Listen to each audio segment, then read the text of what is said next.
Chicken pasta রান্না করব আর আপনাদের সঙ্গে শেয়ার করব না তাই কি হয়, তাই চলে আসলাম। পাস্তা রান্না করার জন্য চুলায় পানি গরম করতে দিছি, এর ভেতরে 1 চামচ লবণ আর অল্প পরিমাণ তেল দিয়ে দেব সেদ্ধ হওয়ার জন্য। লবণটা দেওয়ার কারণ এটা পাস্তার ভেতরে যাবে, ভালো লাগবে খেতে। আর তেলটা দিলাম তাহলে পাস্তাটা একটার সাথে আরেকটা একদম লেগে যাবে না।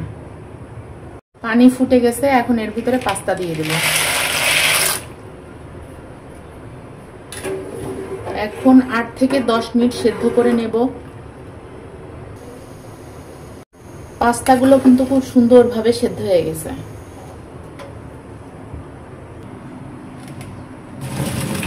ঝুড়ির মধ্যে ঢেলে ঠান্ডা পানি দিয়ে খুব সুন্দরভাবে ওয়াশ করে নিতে হবে, তাহলে কিন্তু একদম নরম হয়ে যাবে। ঠান্ডা পানি দিয়ে খুব সুন্দরভাবে ওয়াশ করতে হবে, কিন্তু তাহলে একটা গাছ সঙ্গে আরেকটা লেগে যাবে।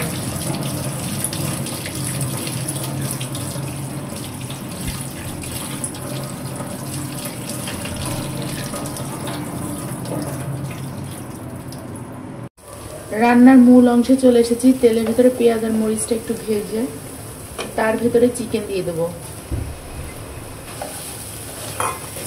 প্রতিদিন অনেক ধরনের সবজি দেই, আজকে শুধু চিকেন দিয়েই করব, তাই একটু বেশি পরিমাণ চিকেন এখানে ইউজ করতেছি। প্রথমে চিকেনের ভিতরে দিয়ে দিলাম লবণ, তারপরে দিয়ে দিলাম সয়া সস, তারপরে টমেটো সস দিয়ে দেবো একটু। আর এটা হচ্ছে আমার বাসায় তৈরি করা গরম মশলার গুঁড়া।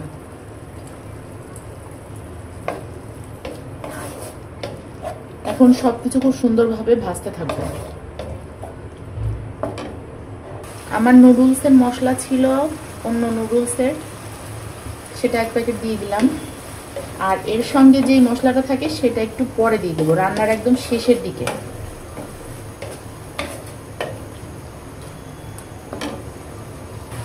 এখন একদম অল্প জাল দিয়ে আস্তে আস্তে করে এই মাংসটা ভেজে নেব। আমার কিন্তু মাংসটা খুব সুন্দরভাবে ভেজে নেওয়া হয়ে গেছে। এখন এর ভিতরে একটা ডিম দিয়ে দেব।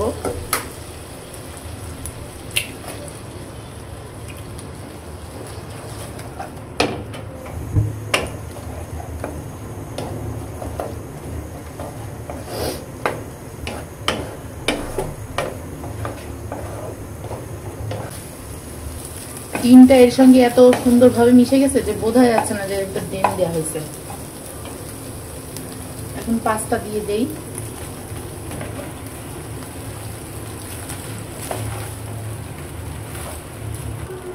পাস্তার সঙ্গে যে মশলাগুলো দেয়া থাকে সেটা দিয়ে দিলাম 2 প্যাকেটই।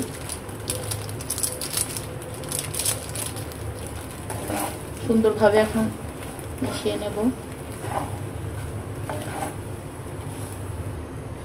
কিছুটা সময় ভেজে নেওয়ার পর এর ভিতরে আরো কিছুটা সস দিয়ে দেব।